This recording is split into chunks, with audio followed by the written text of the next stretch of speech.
দীর্ঘ এক যুগ পর সব জটিলতা কাটিয়ে অবশেষে আশার আলো দেখছে চট্টগ্রাম বন্দরের বহুল প্রতীক্ষিত বে টার্মিনাল প্রকল্প। এটি বাস্তবায়ন করতে নতুন করে বে terminal marine infrastructure development project নামের একটি প্রকল্প গ্রহণ করেছে বন্দর কর্তৃপক্ষ।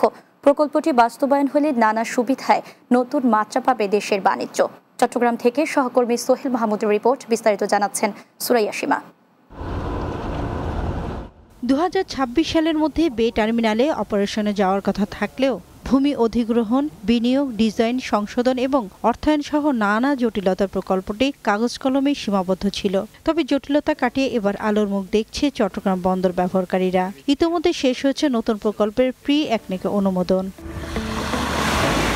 বে টার্মিনালের অবস্থানটা উপযুক্ত জায়গায়, কারণ এর সাথে রাস্তার সংযোগ আছে, তাই আলাদা সংযোগ সড়কের প্রয়োজন নেই। পাশাপাশি এই সড়কের সঙ্গে ঢাকা সহ সারা দেশেরও সংযোগ রয়েছে। প্রকল্পটি বাস্তবায়ন হলে জোয়ারের অপেক্ষাতেও থাকতে হবে না। ডিপ সি পোর্টের ফ্যাসিলিটি এখানে থাকবে, 24 ঘন্টা জাহাজ বের হবে, ঢুকবে এবং বড় বড় জাহাজ 200 মিটারের উপরের জাহাজ। বে টার্মিনালের অ্যাক্সেস চ্যানেল এবং ব্রেকওয়াটার নির্মাণের জন্য আমরা বিশ্বব্যাংক থেকে $650 মিলিয়ন লোন অ্যাপ্রুভ হয়েছে এবং আমাদের বর্তমানে ডিপিপি সরকারের বিবেচনাধীন আছে। একনেক থেকে সুপারিশ গেলে এটা একনেক সবাই অনুমোদিত হবে। প্রকল্পটি বাস্তবায়িত হলে সাগরের উপকূলবর্তীর পাশাপাশি ব্রেকওয়াটার সুবিধা থাকায় ভাটার সময় 14 মিটার গভীরতায় যে কোনো আকৃতির জাহাজ সহজে নোঙর করার সুবিধা পাবে এই বে টার্মিনালে। ফলে ধারণা করা হচ্ছে বছরে প্রায় 50 লাখ কন্টেইনার হ্যান্ডেলিং করতে পারবে চট্টগ্রাম বন্দর কর্তৃপক্ষ। Desk report, Bangla TV. ভূমিকম্পের আঘাতে ক্ষতিগ্রস্তদের জন্য ত্রাণ, জরুরি চিকিৎসা সামগ্রী ও মানবিক সহায়তা নিয়ে মিয়ানমারে গেল বাংলাদেশ নৌবাহিনী জাহাজ সমুদ্র অভিযান।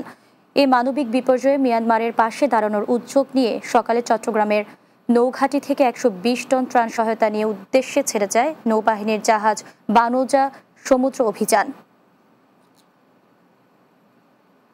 এ সময় নৌবাহিনীর প্রধান অ্যাডমিরাল এম নাজমুল হাসান ত্রাণ সামগ্রীর পাঠানোর কার্যক্রম পরিদর্শন করেন এবং মিয়ানমার গমনকারী নৌ সদস্যদের প্রয়োজনীয় দিক নির্দেশনা প্রদান করেন।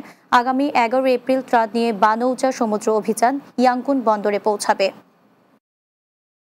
মায়ানমারের জনগণের জন্য বাংলাদেশ সরকারের মানবিক সহায়তার পরিধি আরও সম্প্রসারণ করবে।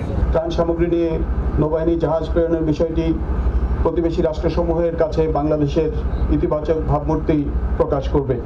পাশাপাশি এই ধরনের সহযোগিতাপূর্ণ মনোভাব আন্তর্জাতিক মহলে বাংলাদেশের সুনাম ও মর্যাদা বৃদ্ধিতে বিশেষ ভূমিকা রাখবে বলে আমি আশা করি। শেষ করব রাতের বাংলা। যাওয়ার আগে সংবাদ শিরোনামগুলো জানিয়ে দিচ্ছি আরও একবার। প্রধান উপদেষ্টার সাথে চীন ও দক্ষিণ কোরিয়ার বিনিয়োগকারীদের